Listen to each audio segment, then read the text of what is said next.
రాజమౌళి వారణాసి సినిమాకి ప్రమోషన్స్కి పెట్టే డబ్బు పెడితే ఒక భారీ సినిమాని నిర్మించవచ్చు అనే విధంగా ఇప్పుడు సినిమా వర్గాల్లో టాక్ నడుస్తుంది. ఎందుకంటే ఈ సినిమాకి ప్రమోషన్స్కి అంత భారీ మొత్తంలో అమౌంట్ని అయితే ఖర్చు చేయబోతున్నారు.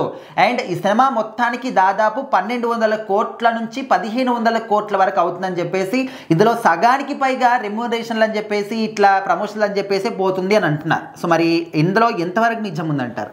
ఖచ్చితంగా రాజమౌళి గారు సినిమా తీస్తున్నారంటే అందులో రూపాయి పెట్టే నిర్మాత ఖచ్చితంగా ₹2 అయితే వస్తుందన్నమాట. సో ఆయన ₹1 పెడితే ₹2, 1 కోటి పెడితే 2 కోట్లు, 100 కోట్లు పెడితే 200 కోట్లు తిరిగి వస్తాయి.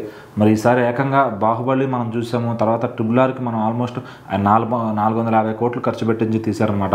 అప్పటికే చాలా పెద్ద బడ్జెట్ అని టాలీవుడ్లో అని చెప్పి మాట్లాడుకున్నారు. సో మరి అది దాటేసి ఆ తర్వాత సినిమాల్లో కల్కికి 600 కోట్లు ఖర్చు పెట్టారు. సో అప్పటికి అదే పెద్ద సినిమా అన్నారు. సో మరి ఇప్పుడు రాజమౌళి గారు అయితే ఏకంగా 1000 కోట్లు దాటిచ్చేసి 1200 నుంచి 1500 కోట్ల మధ్యలో సినిమా పూర్తవ్వాల్సి వస్తుందని చెప్పి ముందుగానే ఒక ఎస్టిమేషన్ వేశారనమాట.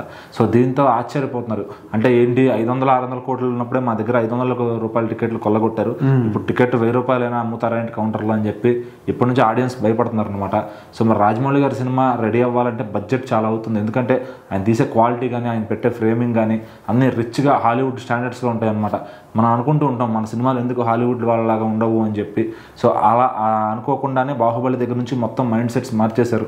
మనం కూడా మంచి సినిమాలు తీయచ్చు, టెక్నికల్లీ డబ్బులు బాగా పెడితే బాగా ఖర్చు పెడితే బాగా వస్తుంది అని చెప్పి మన సినిమాలు కూడా ప్రూవ్ చేశాయన్నమాట. దానికి రాజమౌళి గారే మా ఆద్యం పోశారని చెప్పొచ్చు, ఆయనే ముందు పెద్దపేట వేశారని చెప్పొచ్చు. మరి ఆయన ఇప్పుడు మహేష్ బాబు గారితో తీసిన సినిమాకి ఇంత ఖర్చు అవుతుంది. మరి దీనిలో ఇంకా గొప్ప విషయం ఏంటంటే ఓన్లీ ప్రమోషన్స్కే 200 కోట్ల దాకా ఖర్చు అవుతుందని నిర్మాతకు చెప్పారంట రాజమౌళి గారు.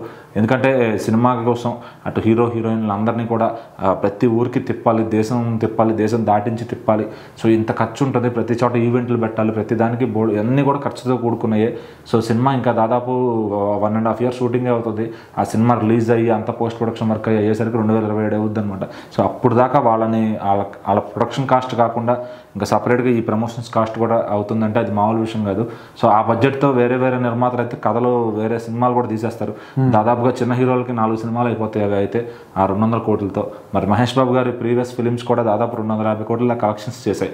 సో మరి అట్లాంటిది అంత ఆయన ఫిలిం కలెక్షన్ రేంజ్ ఓన్లీ ప్రమోషన్కి పెడుతున్నారంటే మరి ఈ సినిమా ఎంత ఏం చేయబోతుంది, ఏ రేంజ్లో పాన్ ఇండియా దాటి పాన్ వరల్డ్కి కూడా ఏం చేయబోతుందని అర్థమవుతుంది.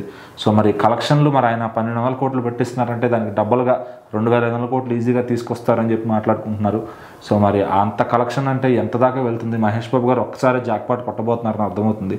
సో అప్పట్లో అమీర్ ఖాన్ గారు దంగల్ సినిమా 2000 కోట్లు చేసిన తర్వాత ఏ ఇండియన్ సినిమా కూడా 2000 కోట్ల మార్క్ టచ్ చేయలేదు. మరి ఫస్ట్ ఇదే అవుతుందా? ఈ లోపు ఇంకేదన్నా సినిమాలు 2000 కోట్ల మార్కుని టచ్ చేస్తాయా? సో అంతకుముందు పుష్ప 2 కూడా దగ్గరగా రీచ్ అయింది కానీ వెళ్ళలేకపోయింది. సో మరి బాహుబలి 2 కూడా 2000 crore దాకా రీచ్ అవ్వలేకపోయింది. సో మరి రాజమౌళి గారే ఆ ఫీట్ని టచ్ చేస్తారని చెప్పి మాట్లాడుకుంటున్నారు. అది మరి మహేష్ బాబు గారు లాంటి ఒక బాక్స్ ఆఫీస్ డైనమైట్ ఆయన చేతిలో ఉన్నప్పుడు చేయకుండా ఎందుకుంటారు?